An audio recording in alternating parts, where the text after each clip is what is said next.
खुलुमबाय आं सिबिरानि ब्रह्म नोंथांमोनखौ आंनि SBBodoNews चेनेलाव गासैखौबो बरायबावनाय थाबाय नोंथांमोननि थाखाय आं गोदान मोनसे भिडिअ लानानै फैबावबाय अन्नानै भिडिअखौ जोबजासिम नायलांदो दैबानानि उनाव रायजोआव थाम्फैनि बेराम दैबाना जानाय ओनसोलफोराव थाम्फैनि बेराम एक्यूट एनकेफेलाइटिस सिन्ड्रमनि गाग्लोबनाय लखिमपुराव सानै जिब्रैया थाम्फैनि बेराम एनकेफेलाइटिसजों गाग्लोबजानो गोनां जादों जायनि मादाव सासे 2.5 बोसोर बैसोनि उन्दै गथ'साया जापानिस एनकेफेलाइटिसजों थैनो गोनां जाबाय बेनि उनाव सांग्रां जादों सावस्रि बिफानाबो दैबानाजों गोहोम गोग्लैनाय जायगाफोराव सानफ्रोमबो केम्प बानायनाय जादों जेराव दैबानाजों गोहोम गोग्लैनाय जायगाफोराव थाम्फैनि थाखाय फगिं एबा मुलि सारनाय जादों लोगोसे मुस्रियाव मुलि लागायनायनि खामानिफोरखौबो मावगासिनो दं होननानै फोरमायथिदों आरो दा गासै मोन 42 केम्प बानायनाय जादों होननानै फोरमायथिदों सावस्रि बिफाननिफ्राय सावस्रि बिफाना फोरमायथिबावनाय बायदिब्ला थांनाय बोसोराव एक्यूट एनकेफेलाइटिस सिन्ड्रमजों सा 64आ भुगिनो गोनां जादोंमोन बेनि मादाव सा 12 सुबुंनि देहायाव जापानिस एनकेफेलाइटिस जादोंमोन आरो सा 12नि मादाव सा 3आ जिउ खोमानो गोनां जादोंमोन नाथाय बे बोसोराव लखिमपुराव दासिम सा 24नाव थाम्फैनि बेरामखौ मोनदों आरो दासिम सासेनि जिउ खहा जाबाय होननानै फोरमायथिदों थाम्फैनि बेरामनिफ्राय रैखा मोननो थाखाय भेक्सिन थुनायजोंल' रैखा मोननो हाया सोरनि देहायाव बेरामजों जुजिनो थाखाय बेसेबां गोहो दं बेनि सायावबो सोनारो होननानै फोरमायथिदों सावस्रि बिफाननिफ्राय लोगोसे थाम्फैनि बेरामाव गोग्लैयोब्ला लोमजानाय गुजुनाय मोदोम सानाय बायदि बायदि जायो होननानैबो फोरमायथिदों सावस्रि बिफाननिफ्राय चिरां जिल्लायाव बे खेबाव लंथं सिखावनि उदखार नोंथांमोनहा सिखाव दाखाथि जानायनि गोबां खौरां खोनाबाय जानो हागौ नाथाय बे खेबाव लंथं सिखावनि उदखार चिरां जिल्लानि भारत भुटान सिमना सान्तिपुर हाथायाव जादों सिखावनि उदखार अमित नेवारनि माया स्ट'र गलायाव सिखावनि उदखार जाय सिखावा मोदोमाव गाननाय जोमनाय गैयालासे मुवा बेसाद खावनो फैदों सीसीटीवीआव नुजाथिनाय बायदिब्ला सिखावनि मोदोमाव जेबो गाननाय जोमनाय गैयामोन सोरांसि 3:30 रिंगानिफ्राय 4:30 रिंगासिम गलायावनो थादों सिखावा गला बिगोमाया फोरमायथिनाय बायदिब्ला गलानि शाटारखौ मोजाङैनो फांथेनाय जादोंमोन नाथाय भेन्टिलेसन सिफायनानै गला सिङाव हाबदों सिखावा जेराव सिखावा गलाखौ गोबां लेथ्रा खालामनायनि अनगायैबो मबाइल आरो स्मार्ट घड़ी खावदों बेनि अनगायैबो गलानि टिभिखौ बुफायदों गासै 20,000 रांसोनि खहा खालामलांदों होननानै फोरमायथिदों जाथायनि सोमोन्दै सान्तिपुर पुलिस थानायाव मिथिहोनाय जादों दायनिगिरिखौ जाहाथे थाबैनो हमो बेनि थाखायबो सान्तिपुर पुलिसखौ खावलायनाय जादों होननानै फोरमायथिदों गलादारहा हायर सेकेन्डारि फार्स्ट इयारनि फरायसाफोरनि मुं थिसननायनि समखौ फोलावनानै होबावबाय आसाम हायर सेकेन्डारि एडुकेशन काउन्सिलआ नटिफिकेशननि गेजेरजों बेखौ फोसावदों नटिफिकेशननि गेजेरजों फोसावनाय बायदिब्ला सेथियाव मुं थिसननायनि खामानिया 8 जुलाइसिम थागोन नैथियाव दङ फरायसाफोर जायफोर मुं थिसननो थाखाय एप्लाइ खालामदोंमोन नाथाय सायख'जायाखै बिथांमोनहा 4 जुलाइसिमनि गेजेराव गुबुन गुबुन फसंथानफोराव मुं थिसननायनि थाखाय फिन एप्लाइ खालामफिननो हागोन थामथियाव दं जायफोर फरायसाफोरा सायख'जानायनि उनाव मुं थिसननो थाखाय गनायदोंमोन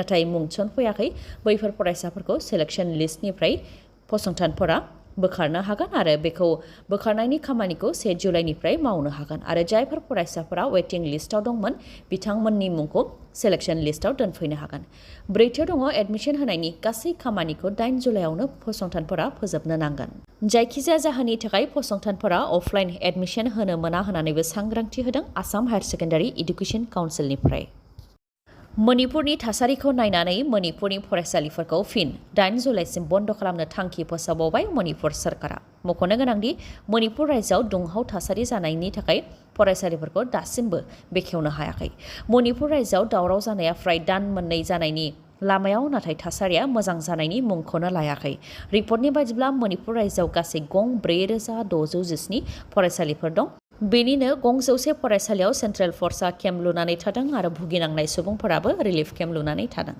मणिपुरनि थासारिखौ सामलायनो हायैनि थाखाय मणिपुरनि गिबि मन्थ्रि एन बीरेन सिंह बिथाङाबो गिबि मन्थ्रिनिफ्राय रिजाइन होनो थाखाय फोसावबायमोन नाथाय उनाव गावनि थांखिखौ बोखांनानै लाफिनदों एन बीरेन सिंह बिथाङा रिजाइन होनो थांखि फोसावनायनि उनाव बिथांखौ मदद होग्रा दैदेनगिरिफोरा बिथांनि न'नि लांगोनायाव गसंफैनानै मदद होफैदों जायनि थाखाय बिबान एंगारनायनि थांखि लानायखौ बोखारफिनदों होननानै फोरमायथिदों एन बीरेन सिंह बिथाङा ओजोंहाय न' बां सावजानाय आइजोफोरा रिलिफ केम्पनिफ्राय गाव गावनि न'आव थांनो थाखाय हास्थायबाय रैखाथि हान्जाया बिथांमोननि रैखाथिखौ नोजोर होनानै गोबां हेंथा होनायनि उनावबो आइजोफोरा मानियाखै थैथां गाव गावनि न'आव थांनो थाखाय एमब्रादों आइजोफोरा जा जानांगौ जाखाजोब्बाय थैनांगौबा थैगोन बे साननायजों गाव गावनि न' फारसे आगान सुरदों आइजोफोरा रैखाथि हान्जायाबो आइजोफोरनि खोथाखौ मानिनानै लांनो गोनां जादों गाव गावनि गामियाव एंगारहैनो थाखाय रैखाथि हान्जाया जेब्ला आइजोफोरखौ गारियाव दैखांदों।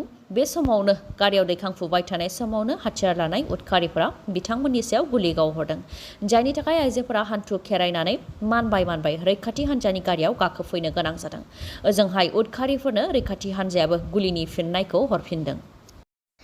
दानि बिटिसि सोरखारा लोरबां दैदेननायनि थाखायनो उदालगुरि लकसभा बियाबखौ गैया खालामदों होननानै बुंथियो एमएलए रबिराम नार्जारिया। बियाब दाफामनायनि सायाव भारतनि बिसायख'थि आय'गा ड्राफ्ट फोसावनायखौ हेंथा खालामनानै गसाइगावआव धर्ना होनाय हाबाफारि लादों बिपिएफ दोला, जेराव बिपिएफनि गाहाय हाग्रामा महिलारिजों लोगोसे खाम्फा बरगयारी, एमएलए रबिराम नार्जारि आरो माखासे दैदेनगिरि बिथांमोनजों लोगोसे मावथि बिथांमोनहा बाहागो लादों। उदालगुरि लकसभा बियाबखौ गैया खालामनानै बिटिसिनि रायजो राजानि राजखान्थि मोनथायखौ फोजोबस्रांनानै बिसायख'थि आय'गा जि ड्राफ्ट फोसावदों बेखौ लानानै दानि बिटिसि सोरखारा बमा गावनानै बरायदों, जाय सोमोनांथाव होननानै बुंथियो एमएलए रबिराम नार्जारिया, जेरावनाखि राजखान्थि मोनथायखौ रैखाथि होनो थाखाय ओनसोलनि जौगानायनि थाखाय आरो बिटिसिनि रायजो राजानि सार्थआव 6 शिड्युलनि सिङाव अट'नमास काउन्सिल दाजादोंमोन। बेनि अनगायैबो बिएलटिआ आसाम सोरखार आरो भारत सोरखारजों गोरोबथा जानायाव क'क्राझार आरो उदालगुरि लकसभा जानांगौ दंमोन।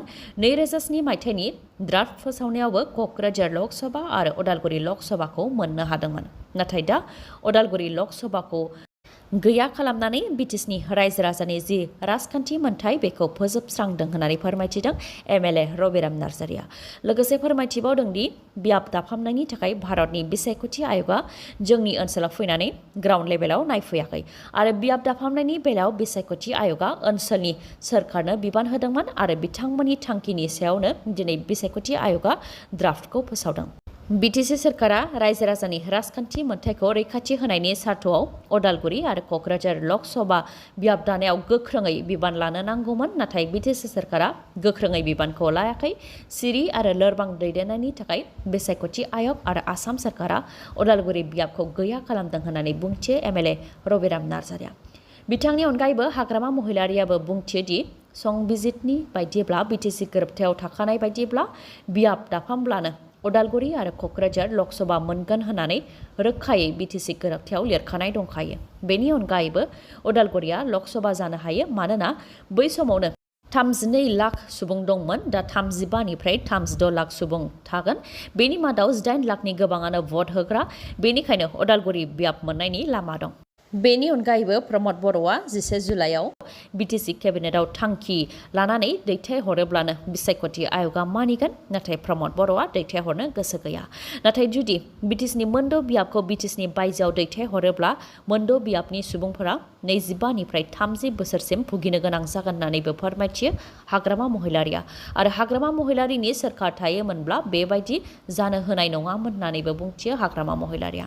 6 शिड्युल ओनसोलाव सिमा बारनानै लकसभा आरो बिधानसभा बियाब दानाया भारतआवनो माब्लाबाबो जाफेराखैमोन, बिटिसिआवसो जाफेरबाय होननानैबो फोरमायथियो हाग्रामा महिलारिया आरो मोनद' बियाबखौ गुबुनाव हरनायखौ माब्लाबाबो गनायनानै लानो हाया आरो बेखौ बिसायख'थि आय'गा मानियाब्ला गासै हारि माहारिखौ लोगोआव लाफानानै बिपिएफ दोला सुबुंखान्थिजों सोमावसारगोन होननानैबो फोरमायथिदों हाग्रामा महिलारिया। जोलुर गेलेनायाव साफानि उनाव साफा बर' फिसाफोरा मुं खामायदों। हलिचरन नार्जारि आरो अपर्णा नार्जारि बिथांमोनहा गाव गावनि रोंगौथिजों जोलुर गेलेनायाव गोबां मुं खालामनो हानायनि उनाव फिन सासे बर' फिसाया भारतनि अंडर-19 फुटबल हान्जानि फोरोंथाय बादानि अदेबानि कचिंनि थाखाय सायख'जादों। बिथांनि मुङा मोनबिर बसुमतारी, क'क्राझार जिल्लानि गसाइगावनि दावलिगुरि गामिनि थागिबि। भारतनि अंडर-19 फुटबल हान्जानि कचिंनि थाखाय सायख'जानाय मोनबिर बसुमतारीखौ बरायहैदों मिरु लाइमोन गांखं इउपिपिएलनिफ्राय। फोरमायथिनो गोनांदि भारतनि अंडर-19 फुटबल हान्जानि कचिं होनाया दिनैनिफ्रायनो उड़िष्यानि भुबनेश्वराव जागायजेनगोन। भारतनि जानानै गेलेनो थाखाय आरो प्रफेसनेल फुटबल गेलेगिरि जानो थांखि दंमोन होननानै फोरमायथिदों आरो बेखौ लानानै गावनि सायावबो फोथायनाय दंमोन होननानै फोरमायथिदों मोनबिर बसुमतारीया। बेनि अनगायैबो मोनबिर बसुमतारीया फोरमायथिबावदों दि नखराव रांखावरि आंखालनि थाखाय बिथाङा ट्रायलनि थाखाय थांनो हायामोन। बेबायदिनो गोबां जेंनाजों मोगा-मोगि जाबोनो गोनां जादों, नाथाय माब्लाबाबो जोलुर गेलेनायखौ एंगाराखैमोन होननानै फोरमायथिदों मोनबिर बसुमतारीया। बे गोजोनथाव खौरांनि अनगायैबो 132थि डुरान्ड काप जोलुर बादायलायनायावबो बड'लेण्डनि जानानै बड'लेण्ड एफसिआ गेलेगोन, जायखौ लानानै बड'लेण्ड एफसिनिसिम गोसो गोरबोनिफ्राय साबायखर बावहरदों बिटिसिनि गाहाय प्रमद बर'आ। मख'नो गोनांदि डुरान्ड कापआ 3 आगस्टनिफ्राय जागायजेनगोन। बिटिआरनि क'क्राझार जिल्लायाव थानाय साइ सेन्टारावबो खुंजागोन दुरान कापआ, जायनि थाखाय साइ सेन्टाराव थाग-थियारि जागासिनो दं। बासाव गिथावना अर खामनायजों जायगायावनो सा 25 अरजों खामथारजादों। बे गिथावना जाथाया महाराष्ट्रआव जादों। महाराष्ट्रनि बुलढाना जिल्लानि समृद्धि महामार्ग एक्सप्रेसवेआव हरनि 2 रिंगासो समाव बासाव अर नांदों। रिपर्टनि बायदिब्ला बासाव गासै सा 33 सुबुंफोर दंमोन आरो यवतमालनिफ्राय पुणे फारसे थांगासिनो दंमोन। बेयावनो बासनि टायारा बेफ्रुनानै बेलथायदों आरो बासाव रोहो रोहो अर जोंब्लावदों। जाय जाथायजों जायगायावनो सा 25 गोथाङैनो खामथारजानो गोनां जादों आरो सा 8 जोखोम जादोंमोन। जोखोम जानाय सा 8 सुबुंफोरखौ फाहामथायनि थाखाय बुलढाना सिभिल हस्पिटालसिम थिसननाय जादोंमोन। नाथाय दुखुनांथाव जोखोम जानाय सा 8 नि मादाव सासेया आरोबाव देहा फाहामसालियाव जिउ खोमादों आरो दासिम बासाव अर नांनायजों थैनायनि अनजिमाया सा 26 जाबाय। जाथायखौ दुखु मोननानै महाराष्ट्रनि गिबि मन्थ्रिया जिउ गोमानायनि नखरनो 5 लाख रां अनसुंथाइ होनो थाखाय फोसावदों। गुबुन फारसेथिं गाहाय मन्थ्रि बिथाङाबो जिउ गोमानाय नखरनो 2 लाख रां आरो जोखोम जानायफोरनो 50,000 राङै होनो थाखाय फोसावदों। दिनैनि भिडिअआ एसेनोसै। गाबोन आरो गोदान भिडिअजों लोगो मोनफिनबावगोन। नोंथाङा दासिमबो आंनि चेनेलखौ साबस्क्राइब खालामाखैबा अन्नानै साबस्क्राइब खालामदो, लोगोसे लाइक, कमेन्ट आरो शेयार खालामनो दाबाव। गोजोन्थों।